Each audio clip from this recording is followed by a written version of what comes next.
You're tuned into Toby Talks, Conference and Networking Edition. Anesthesia and Anecdotes, presented by the Ohanu and Allen Foundation. I am so excited to have the ladies of Ohanu and Allen Foundation on the mic. Well, let's go ahead and hop into this conversation. I want you ladies to tell me, how did you even get into the field of nursing, first of all? Because, I mean, where you guys are doing now is amazing, but I kind of want to hear about your journey. How'd you get here? Yeah, so I'll start. My name is Aisha Allen, for those who do not know. I am originally from Virginia, went to undergrad at Virginia Commonwealth University in Richmond, Virginia. And I actually didn't go into school knowing that I wanted to be a nurse. I actually started out doing marketing because I wanted to be an advertiser and do that whole thing. And then I think it was 2008. I saw a bunch of people that I knew had graduated, and they weren't doing too well, with the jobs that they had wanted to do. And I wanted something really, really steady. And in high school, I did a lot of athletic training, and I was just, researching things in the medical field, and I found VCU School of Nursing over the winter break. It was after my first semester at college, and I had a great GPA. It was 2 days before the deadline, and I applied, and I got in. And so that started my nursing journey. And then I kind of, during that research process, I was like, what else can I do with this? What are the next steps? Because I'm probably going to go to grad school.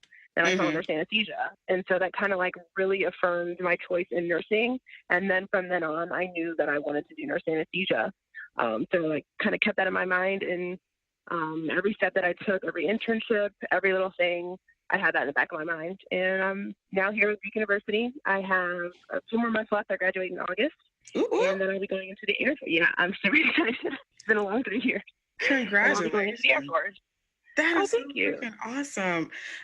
So I kind of wanted to kind of table back on that when you said that you decided that you wanted to go into nursing anesthetist. Did you know that was a part of a career option when you were in your undergrad doing nursing?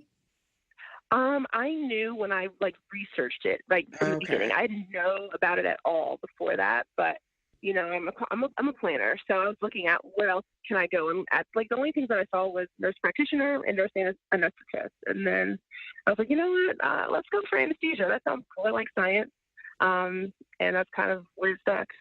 Man, that's what's up. Now, Angie, we have had a pleasure of having you on the mic, but for those who have not had the opportunity to hear your interview and your story, tell me how you became a nurse anesthetist.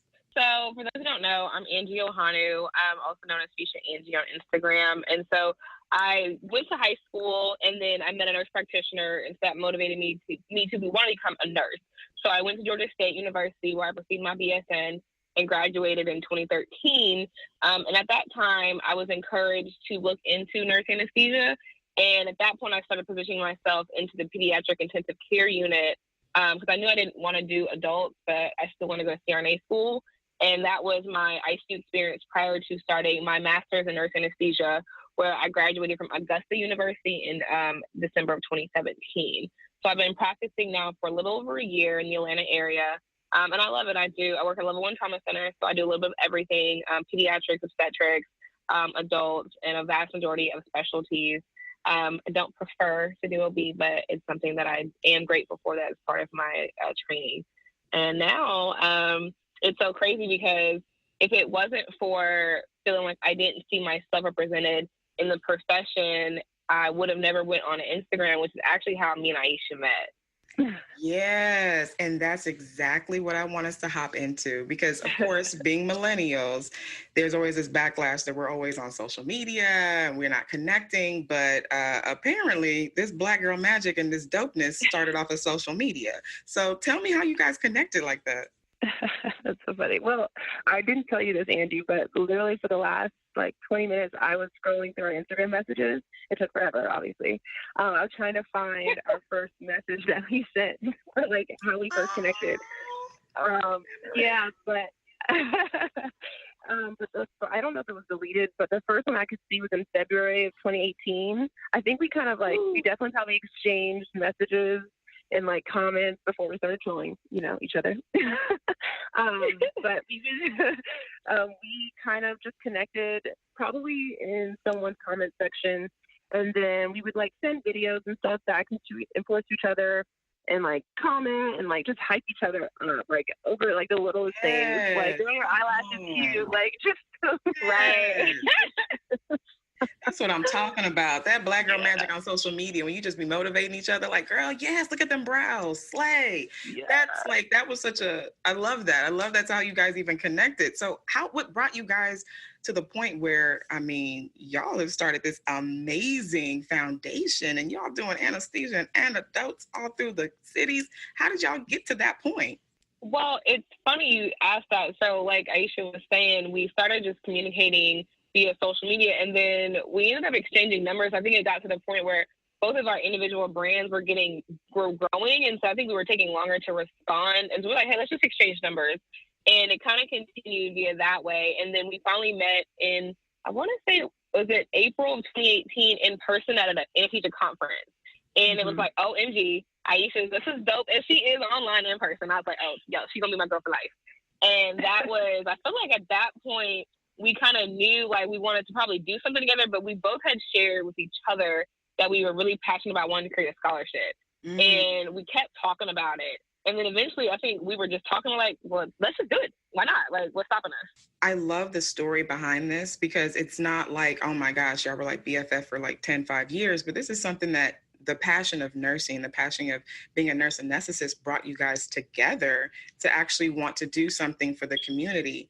So what was it that brought you guys to want to do a scholarship? Was it a lack of seeing scholarship for this profession, or was it a lack of just seeing women of color with scholarships? What drove you guys to come together and say, you know what, we need to start giving back to our community and that community of nursing, and we want to do this scholarship? What was the thought process behind that? Because it seemed like both of you guys had that passion, but you know, how did you know that this was the right path that you guys wanted to take? Take it away, Angie. So I would say that my personal journey with it was that when I was in school, my husband and I really struggled financially to be able to go through. We were a year apart. So with that, while you're in anesthesia school, most schools do not allow you to work. If people do work, they work PRN. And so that's not really enough to sustain someone's lifestyle or minimal bills. And so for us, we had times where we came home where we had no power on in our apartment, and we almost got our car repossessed. And so that really kind of changed me to recognize the need for more scholarships, particularly in nurse anesthesia, because there's just very limited options. You generally will have some through the schools, but you can't go out and, let's say, go on fastweb.com or a lot of other websites where you just say, hey, there are these scholarships for advanced practice degrees, and it's specifically for nurse anesthesia. There's just not very many. And you're going to acquire generally over $100,000 in educational debt trying to earn your either master's or your doctorate in nursing anesthesia. And like me personally, like depending on what school you go to, my first year alone at Duke University was $100,000. Oh, and hold on, let me take my wig off. That's a lot. let me put this. It's rough. Like I cringe. But you know, like so, what I have done to help me pay for school was join the military, the Air Force. And not everybody can do that. Not everybody wants that. They have a family. They have other options. And so why it worked for me through the HPSC program, for those who don't know, it's called the Health Professions Scholarship Program. Look that up. If the military doesn't work for you, we want it to be a little bit more accessible and just right in your face. Here's the scholarship. That's for you. It's not that difficult to apply. There's no games, no strings. We just want to give you money. You know what? Y'all, let me put my wig back on. Hold on. I am like and I'm a champion for Black Girl Magic, and I'm a champion for supporting and encouraging each other. But the fact that you guys saw a problem and you're sharing your true life stories, because a lot of times, and you know, I say this a lot, we do have a lot of nurses of Instagram where it's just, you know, you take a little pictures with some Starbucks and a cute little scrub, and that's about it, you know, and we're not really seeing a lot of nurses that are being impactful and powerful on social media, but doing something outside of social media. And what you guys are doing by even like coming together and talking about your struggles while you were in this, I had no idea that's how much it costs for grad. First of all, that's a lot. But knowing that from this problem, you guys wanted to find a solution to help people get into the program and at least pay for some of their some of their fees, because nursing school is expensive. I thought undergrad was expensive. Hearing how expensive for a graduate program, an advanced practice program, it is mind-blowing. So I just want to commend you ladies so much for doing this. Like, that is amazing. So are there any kind of, oh, girl, yes, all day, snaps. Are there any requirements, or how can people find out more about the Ohanu and Allen Foundation? Like, do they need to apply through the website? Like, can you share more about how to actually find out more? And for those who are interested in wanting to apply for the scholarship, what do they need to do? So our website we have is Ohanu and Allen Foundation, which is OHANUALLEN Foundation.org. And on there, we have a link to where it says apply for the application. And so at that point, the application deadline, we've actually extended it to July 1st. So that way people have more time to apply, because unfortunately, their scholarships are out there like us for anesthesia, but people aren't applying as much as we would like them to. So we really want people to get this money that we've taken the time and people are donating money for, because it's so expensive and all you have to do is apply. I'll let Aisha explain the requirements for our application. Yeah. So we have, like, the requirements are very bare bones, essentially. Obviously, we're asking information about you, where you go to school, what type of program you have, and just like a quick multiple choice questionnaire. We're asking for your transcripts. We're asking for you to make sure that you're at least matriculating to start, or you're already in nursing school, or nursing anesthesia school, excuse me. But one of the different things that people wanted to do is you did not want to have like a kind of boring personal statement. We did away with that. And so the one big thing that we're really proud of and excited is that we are doing a video attachment for the scholarship. And we're not sharing the videos right now. The winners of the scholarship, those videos will be shared. So we're asking you to answer 2 questions that are prompted. They're on the website. And that's as personal as it gets as far as personal statements. So we just wanted to do something different. Thank you. Can I just say thank you? Because I'm sick and tired. When I was in nursing school, having to sit here and draft like 2-3 pages of the same scholarship and then not get them. Like, first of all, that's disrespectful. Secondly, like, that's my time wasted in nursing school trying to apply and write this whole journal article about my life and then not get it. So I appreciate you guys that you're thinking outside the box, letting people take time to do video. And that's the social media life we live in. Everybody's doing an Instagram video. So it's not really hard to sit down and do a video of your passion and why you would benefit from this financial help. And I'm so glad that you guys are actually sharing this, because I know there's a lot of other organizations out there that are looking for foundations like this to donate to. So for those organizations that are looking to donate to exactly the cause of what you're doing and believe in it, how would they reach you as well? Is it through your website? You can reach us through the website, or you can just email us directly at Ohanu Allen Foundation @gmail.com. All the emails, though, and links are on the website, or you can reach out to us on Instagram. Mine is Aisha SRNA, Fuchsia Angie's, and then OA Foundation on Instagram as well.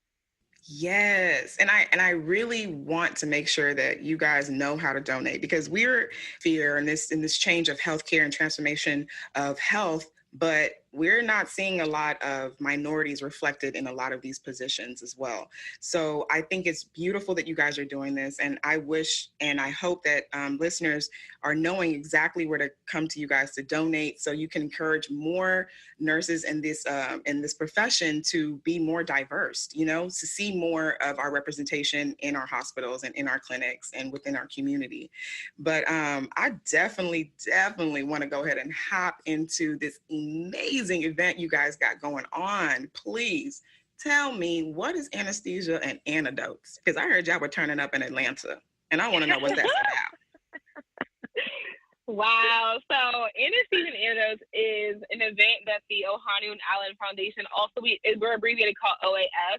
We put this event on. It's a means for us to be able to raise money for our scholarship program. But it's also an event that we utilize for professional networking, information that will help educate, empower, and expose people who are aspiring into nursing anesthesia and know more about the profession as a whole. But also, too, because me and Aisha are minority women, we also seek to show that we can be in this position so other women and men who are minorities can see that we're out here doing this, and you can be just as successful if you take the time to research and find out the research you need to be successful. We've done it. People before us have done it, and people after us will do it, and we're trying to help contribute to that.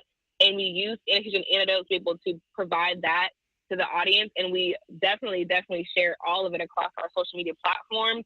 So it's a fun event. It's a formal event. It's also an educating event, and it's an empowering event for people. And I think it's probably the most exciting thing that the OA Foundation puts on, for sure. For sure, yeah. Because I heard about what you guys were doing, and I was like, "What? Hold up! I need this." Like, y'all are, come on, go ahead, Aisha. Well, because it's a fun. Angie and I's personalities really show through. Like what you guys see on Instagram and YouTube, like that's really us, and that's legitimately what you're gonna get when you come to one of our events. There's music, there's drinks, there's food, there's dancing. You know, like that's just us. But you're gonna get the information, and so it's a little different than most conferences that are put on. You know, we're all looking cute, you know, we're just having fun, but we don't want people to take it too seriously. We really want you to get something out of it, feel comfortable, feel like you left with something positive, felt uplifted, and that you made some new friends, some new contacts. I appreciate that because for me in a leadership position, I've been to several conferences that are very business formal, uptight, dry. The chicken is dry. The food they serve is dry. The speaker be dry. It just be so serious. And by the time you leave, you got pamphlets, documents, and you're just glad you left. Like, okay, well, that was cool. No. You don't take anything back. So I am excited that you guys are actually putting on an event that's actually fun, where we can dress up, we can have a good time, but we can also learn. So what would some of the audience that come to your event, what would they expect? What would they leave with? It's diverse. We had like nursing students, future nurses, people who just want to kind of kick it with Angie and I, ICU nurses. We even had mothers come with, like, that to me made me feel so good. Yeah, we had people from California, because the event was in Atlanta, that first one. People from California flew away to Atlanta, and like it was just such a great atmosphere. Because Angie and I were kind of nervous because that was our first event. But, you know, as soon as we walked out to Beyonce, like, we knew that we were going to put on this great, that's anytime Beyonce is played, it's about to be a turned event. So it's just that. Absolutely. But you guys, like Angie said earlier, you're going to get the education. We're going to tell you, you know, the steps that we took to get into anesthesia school. Or I'm going to tell you my ups and downs in anesthesia school, because, you know, nothing is perfect. Yes. We're going to talk to you about the money and, you know, the hardships of money and how to stand out with your interview and your application. And then we're going to do awesome Q&A where you guys can just ask any question that you want, you know, hair, skin, nails, you know, school, whatever. And see, I'm so glad you guys are doing that. Yes, go ahead, Angie, go ahead. I'm too lit. I'm like excited. I can't stop moving. No, and and the big thing too, I think for people is, we always take the time to really explain the difference between primary sources and people's opinions versus facts. And I think that's the one thing that created the need for Anesthesia and Anecdotes, because people come to me and Aisha all the time, like, oh, I was told this and I was told that. I'm like, but did you take the time to actually research and find out if there's truth in this? Because oftentimes people say things either intentionally or unintentionally, and actually will deter people from being able to want to go to CRNA school, because the facts are just wrong. And so we want people to know, one, social media is not a primary source. And me and Aisha, we always share our opinion, but we always make sure we delineate between our opinions and our recommendations versus these are the facts and these are the resources you can use to be able to get into school and be successful while in school. And we share a lot of that at our event. And so we take a lot of time researching stuff. So when we give you the facts, you can take that and you can go and find it somewhere else. And when you share it or ask questions, no, you can pull it back up. It's not just us just saying something. And so that's a big thing, especially for minority students. We have enough hurdles to go over. We don't need opinions that are wrong. We need facts that will let me know how I can better go down this path to make me successful. Preach. 100% yes. And that actually was a conversation I was having with one of my girlfriends about like how that deters minorities and people of color from striving for more, because they're told something from someone's opinion, like, oh, you can't really do that. Or, oh, like, I remember when we had this conversation, Angie, on the previous interview we did about how the stereotype or the traditional thing is, oh, you have to do ICU from 3 to 5 years before you can even think about applying. And then hearing from this fuchsia, amazing woman who did it in a year and got into the program, it was like, wait, what? Hold up. So it's not true. Exactly. And I think that's very important that you guys are using your platform to emphasize that, to share the things that no one really wants to share with us. Especially, I see this a lot in leadership where I don't see a reflection of myself or people of my age. You see those older women who are of not the minority population or of people of color. And then we're told, well, you have to do your dues. You got to be at the bedside for 20 plus years or more before you can see yourself in that kind of administration. And it's not true. So I'm glad that you guys are using your platform to talk about these things and actually shed light on it. So it doesn't stunt people from wanting to reach their goals, but they know that it's possible because they see women like you doing it. It's possible, you know? Yes. I agree, Andy. Like, and now that it's the week of, I'm just like, oh, it's coming. It's real. It's happening again. I know. And speaking of the week of, you guys are coming into one of my favorite cities, Dallas, Texas, and y'all are bringing the Anesthesia and Anecdotes to us. So please, can you guys tell me about the event? Where is it located? How can people even purchase tickets to go? Because look, I already got mine, and I'm gonna be in there. I'm gonna be turned. So I just this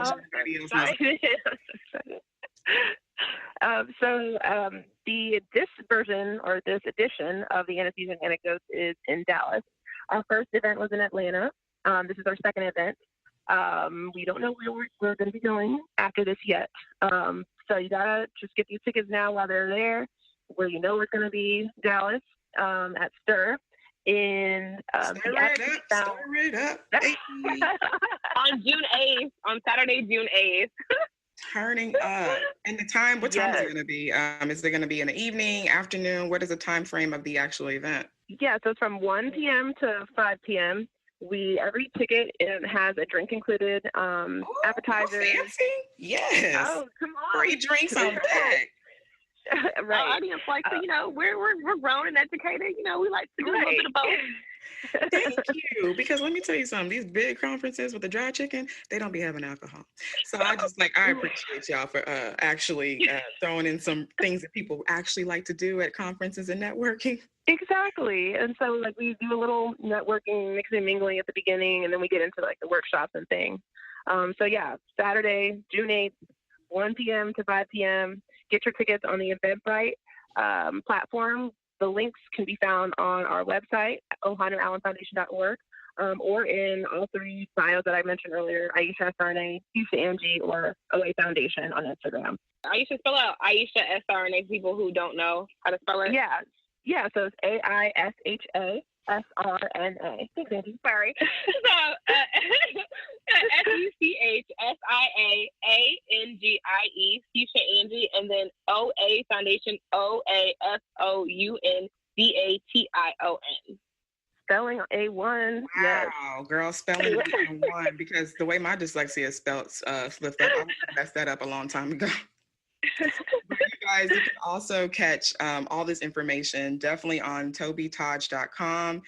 This podcast will be on there, and also access to the tickets. And I will definitely be doing a dope recap. And if you are in the house, definitely find me so you can get on the mic and just tell me about your experience at this event. I'm super excited. And I know you guys are going to have so many more, but y'all are definitely coming to the city of action. It's going to be hot, y'all, so dress accordingly, put on some deodorant. Just gonna throw that out there. The way Texas is set up, it's hot compared to California. I've been hearing that. Angie, I'm going to tell me later. Well, you guys, it has been an honor to have you on the mic. And usually, my excitement just always be all over the place. But I really want you guys to, if you can, just give us a few words of encouragement, inspiration to those who really are trying to get into this profession of being a nurse anesthetist, or just even becoming a nurse. And they're seeing a lot of challenges to get there, or they're a nurse that's burnt out and is like, you know what, I kind of want to give up. Do I have another opportunity in a different field? What kind of inspiration can you give to my audience for those people who are in those situations and situations that you guys even faced in real life while in the program? So I will say that there will be people who do not think that you can accomplish something, do not want you to accomplish something. And I am a person that always says that you can literally do any and everything that you want at any time of the day, any time of the year, any point in your life. You just got to keep going. The most successful people are problem solvers. And so that whatever problem comes at them, they just sidestep them and keep moving. That's my biggest advice, is to keep moving forward every day. Take a step towards your dream, your goal, whatever it is, and just don't stop. I honestly, I would really piggyback off what Aisha said. I'm a big believer of steps and goals to get there. And so if you have a large, let's say, a plan over 5 years, we're going to break it up into 6-month and year-long steps to get there. And each thing is a small battle to the overall victory of the war. And that's how I think about it. Because let's be honest, right? No war is won with just one battle. And so every hurdle and every part, being a nurse, becoming ICU nurse, and then now going on to CRNA school and actually matriculating through and graduating, those are all different battles. And the final one is actually working as a CRNA, and that's the actual victory. So to me, if you always know that you might lose some, you might have to redo something or even change how you get to it, that's okay. But the goal is to be able to be successful and complete it. I hope you've enjoyed today's podcast episode. There were so many gems dropped. But let's be honest, who got time to replay, pause, and write down all that information shared? Shoot, I know I don't. But don't worry, I got you. Download Toby Talks app on Google Play for nursing resources, definitions, and so much more that were mentioned on today's episode. Toby Talk app features show notes that timelines the conversation and lets you click directly to the resource or definition. And it even lets you bookmark the gem for later. Listen, we're too busy learning how to save lives or even saving lives as nurses to deal with a replay button. Toby Talk app is your one-stop shop for podcast episodes and show notes. For more on Toby Talks, like the blogs and videos, go to my website at www.tobytaj.com. And you know I love to hear from you guys, so feel free to slide into my DMs on IG or Facebook and hit me up through email. That's tobytalks@tobytaj.com. Again, that's tobytalks@tobytaj.com. Till next time, I'll be talking to you soon.